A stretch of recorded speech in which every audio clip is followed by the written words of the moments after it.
శుభోదయం అండి. చక్కగా మళ్ళీ మనం ఈ సెప్టెంబర్ మాసంలో రాశి ఫలితాలతో కలుద్దాం.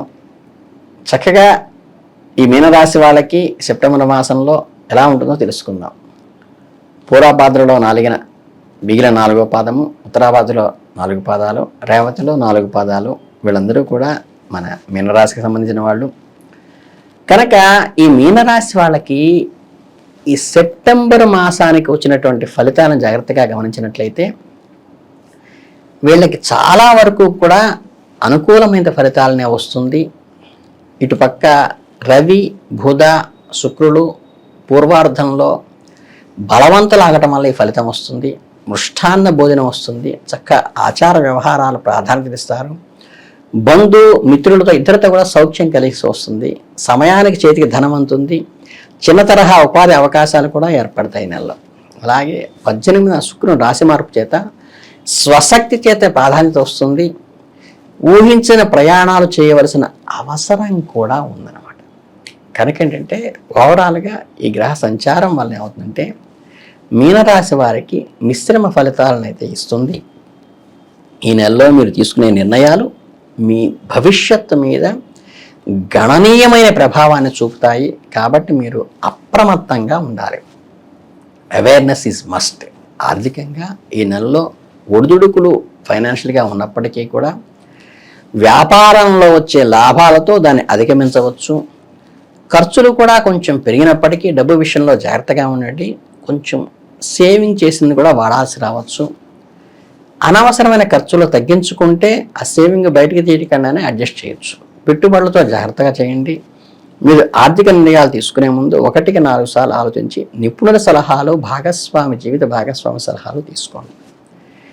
అనవసర విషయాలకి దూరంగా ఉంటే మంచిది. ఎవరైనా అనుమానించే ధోరణిలో ఉంటే దాన్ని దూరంగా పెట్టండి. ఇది వ్యక్తిగత సంబంధాలను దెబ్బతీసేటువంటి అవకాశం ఉంది. సరైన నిర్ణయాలు తీసుకోవటం కష్టమవుతుంది. కాబట్టి మాట జారిపోకుండా జాగ్రత్త పడండి. ఇచ్చిన మాట నిలబెట్టుకోండి. అనవసరమైన వివాదాల జోలికైతే పోవద్దు ఈ మాసంలో. ఇక ఎవరైతే ఉద్యోగం చేసేవాళ్ళు ఉంటారో ఈ నెలలో స్థిరత్వాన్ని ఇస్తుంది. ముఖ్యంగా సహోద్యోగుల నుండి మంచి మద్దతు, కోఆపరేషన్ వస్తుంది. మీకు మీ కొత్త ప్రాజెక్టులు చేపట్టవచ్చు, కొత్త బాధ్యతలు స్వీకరించవచ్చు. కెరీర్ పరంగా అధికారం చూపించే బృహస్పతి 3వ ఇంట్లో ఉండటం వల్ల మీ కృషికి తగిన ఫలితం దక్కుతుంది. అయితే సోమరితనం వల్ల మాత్రం ఇబ్బందులు కలుగుతాయి. కాబట్టి సోమరితనాన్ని తగ్గించుకోండి. చురుగ్గా, ఉత్సాహంగా ఉండండి. కొత్త విషయాల కోసం వెతకటానికి మీ నైపుణ్యాన్ని మెరుగుపరుచుకోండి. ఇది మంచి సమయం. మీ పని ఒత్తిడిని పూర్తిగా పక్కన పెట్టి కష్టపడి పనిచేసి పట్టుదలతో చేసి మంచి గుర్తింపు పొందే అవకాశం మీకు నెలలో వస్తుంది.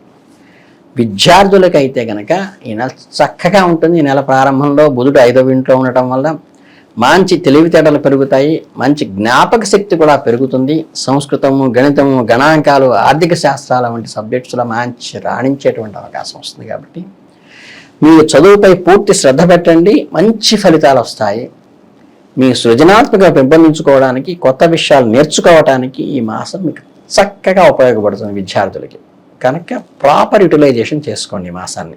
అలాగే ఇక ఈ కుటుంబ వ్యవహారాలకు వస్తే ఏంటంటే మిశ్రమ ఫలితాలను ఇస్తాయి. ఆస్తులు, నివాసంపై, కుటుంబంపై దృష్టి ఉంటుంది. మీ కుటుంబ సభ్యులతో సామరస్యంగా ఉండటానికి ప్రయత్నించండి. అనవసర వివాదాల జోలికి వెళ్ళద్దు. పెద్దల ఆశీర్వచనంతో, పితృదేవత ఆరాధనతో మీకు మంచి ముందుకు వెళ్ళేటువంటి అవకాశం వస్తుంది. పితృదేవత అనుగ్రహంతోనే మీకు కలిసి వస్తుంది. శుభకార్యాలు కూడా జరిగేటువంటి అవకాశం మీ ఇంట్లో వస్తుంది. ఇక హెల్త్ విషయానికి వస్తే ఏమవుతుందంటే ఈ నెలంతానే కూడా బాగా ఉంటుందని చెప్పలేం. కానీ రాశి ఫలితాలు 3వ ఇంట్లో ఉండటం వల్ల ఏంటంటే రాశి అధిపతి అయిన వారు పెద్దగా మార్పు ఉండవు. రాహువు మీ రాశిలో ఉండటం వల్ల ఏంటంటే ఆరోగ్యం పట్ల కొంచెం జాగ్రత్త వహించాలి. అనారోగ్యానికి దారి తీసేటువంటి అవకాశం కనిపిస్తోంది. ఆరోగ్యం పట్ల శ్రద్ధ వహించండి. ఆహార నియమాలు పాటించండి. ఒత్తిడిని తగ్గించుకోండి. మానసిక ప్రశాంతతో ఈ అనారోగ్య సమస్య నుంచి బయటపడవచ్చు. వెంటనే డాక్టర్కి చూపించుకోవడం మటుకు ఉత్తమం. ఇక పరిష్కారానికి వస్తే ఏంటంటే ఈ మంచి ఆరోగ్యాన్ని, మానసిక ప్రశాంతతని చక్కగా విష్ణు సహస్రనామం చదవండి. అనుష్టప్తంతో సాయం సమయాల్లో చదివితే చాలా మంచిది. వెంకటేశ్వర ఆలయాలు ఏమన్నా దగ్గరలో ఉంటే వెళ్ళి చక్కగా వాటి దర్శనం చేసుకోవటం కూడా మీకు ఈ నెలలో కలిసి వస్తుందని ఫైనల్గా చెప్పవచ్చు.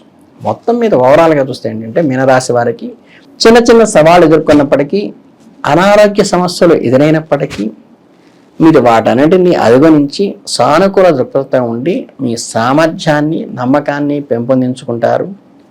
పితృదేవతారాధనతో మీకు అదృష్టం కలిసి వస్తుంది.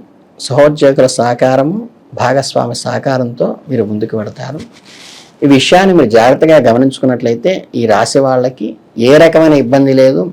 చక్కగా మనకి వైష్ణవారాధన చేయండి. చక్కగా మనకి వెంకటేశ్వర స్వామి దర్శనం కానీ, విష్ణు సహస్రనామ పారాయణ కానీ, నారాయణ అష్టాక్షరి మంత్రజపం కానీ బాగా కలిసి వస్తుంది. అలాగే ఈ మాసాంతంలో కార్యసాధన కోసం ఓర్పుతో శ్రమించాల్సిన అవసరం ఉంటుంది. ఎవరి సహాయం ఆశించకుండా మీ స్వయం ఆలోచనతో, డిస్క్రిమినేషన్తో మీ ఓన్గా ఆత్మ చెప్పిన దానికి మాత్రమే వెళ్ళిన ఆత్మసాక్షిగా కొంచెం ఆలస్యాలు జరిగినప్పటికీ కీలక అంశాల మీద మాత్రం ఆత్మసాక్షి చెప్పిన దానికే ఓటు వేయండి. ప్రముఖులతో పరిచయాలు ఏర్పడతాయి, భవిష్యత్తులో ఉపయోగపడవచ్చు. అవి వ్యతిరేకతలతో జాగ్రత్తగా ఉండండి. పురోగతి చూసి అసూయ పడే వాళ్ళు ఉంటారు. ఊహించని ఖర్చు కూడా వస్తాయి. చెల్లింపులు వాయిదా వేయాల్సి రావచ్చు. కాబట్టి ఆర్థిక పరిస్థితిని జాగ్రత్తగా అమలుపరుచుకోవడం కూడా మీకు అవసరం. ఇక ఎవరైతే ఈ గవర్నమెంట్ ఆఫీసుల్లో పనులు ఉంటాయో వాళ్ళకి సానుకూలంగా జరుగుతాయి. మిమ్మల్ని ఉత్సాహపరుస్తుంది. ఆత్మీయుల కలయిక కూడా మీకు ఉత్సాహాన్ని ఇస్తుంది. కనుక మానసిక ఉల్లాసాన్ని కూడా మీకు అందించేటువంటి అవకాశం ఉంది. అలాగే వివాహ ప్రయత్నాలు తీవ్రతరం చేస్తారు. మధ్యవర్తులను నమ్మవద్దు. కొంచెం జాగ్రత్తగా ఉండండి. వారి మాటలను గుడ్డిగా నమ్మే ముందు మీ స్వయంగా పరిశోధన చేసుకుని, ఎంక్వైరీ చేసుకుని, ప్రతి విషయంలో క్షుణ్ణంగా తెలుసుకుని మాత్రమే ముందుకెళ్ళండి. ఇది మీకు సరైన నిర్ణయం తీసుకోవడంలో సహాయపడుతుంది. ఆరోగ్యము బాగుంటుంది. కనిపించకుండా పోయిన వస్తువులు కూడా మీకు తిరిగి దొరికేటువంటి అవకాశం అయితే ఈ మాసంలో ఉన్నది. ఇది జాగ్రత్తగా గమనించండి. అలాగే ఉద్యోగ బాధ్యతల్లో ఏకాగ్రత చాలా ముఖ్యము. ఇది మీ పనితీరును మెరుగుపరుస్తుంది. నిరుద్యోగులకు, వృత్తుల వారికి ఆదాయంలో అభివృద్ధి కనిపిస్తుంది. ఇది వారి ఆర్థిక పరిస్థితిని కూడా మెరుగుపరిచేటువంటి అవకాశం ఉంటుంది. చక్కగా విందు వినోదాల్లో, వేడుకల్లో కూడా ఈ మాసం పాల్గొంటారు. ఇక బంధువు మిత్రుల ఆదరణ మీకు మంచి సాటిస్ఫాక్షన్ ఇస్తుంది. ఇది మీకు సామాజిక బంధాలని, సోషల్ బాండింగ్ని ఏర్పరిచేటువంటి అవకాశం ఉంటుంది. ఈ నెలలో మీకు కొన్ని సవాళ్ళను ఎదుర్కోవచ్చు. కానీ మీ ఓర్పు, స్వయం ప్రయత్నం వల్ల, మీ మనస్సాక్షి చెప్పినట్టు నడుచుకోవటం వల్ల మాత్రమే, జాగ్రత్తగా వ్యవహరించడం వల్ల దాన్ని అధిగమించవచ్చు. మీ కీలక అంశాలపై పట్టు సాధించడం, ప్రముఖులతో పరిచయాలు ఏర్పరచుకోవటం కానీ, ఆత్మీయులతో సంతోషంగా గడపడం వంటి సానుకూల అనుభవాలు కూడా మీరు పొందుతారు. మీకు మిశ్రమ ఫలితాలతో పాటు సానుకూల దృక్పథం కూడా ఉంటుంది. మీ ప్రయత్నాలు కొనసాగుతాయి. విజయం మిమ్మల్ని వరిస్తుంది.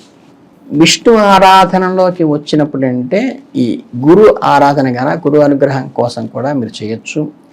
శ్రీహరిని హరినామ జపం చేయటం కూడా మీకు కలిసి వస్తుంది. ఈ చిన్న చిన్న పరిహారాల మించి మీకు ఏ రకమైనటువంటి పెద్ద పెద్ద హోమాలు జపాలు అవసరం లేదు. హ్యాపీగా వెళ్ళండి. ఆత్మసాక్షిని నమ్ముకోండి. భగవత్ ప్రేరణను గమనించండి. చక్కగా వచ్చిన అవకాశాలను అందిపుచ్చుకోండి. మీరు బ్రహ్మాండంగా మంచి వృద్ధిలోకి వస్తారు ఈ నెలలో. కనుక మీకు అంతా కూడా శుభంగా జరగాలని మనస్ఫూర్తిగా కోరుకుంటూ మీ అందరికీ అభినందనలు తెలియజేస్తూ ధన్యవాదాలు.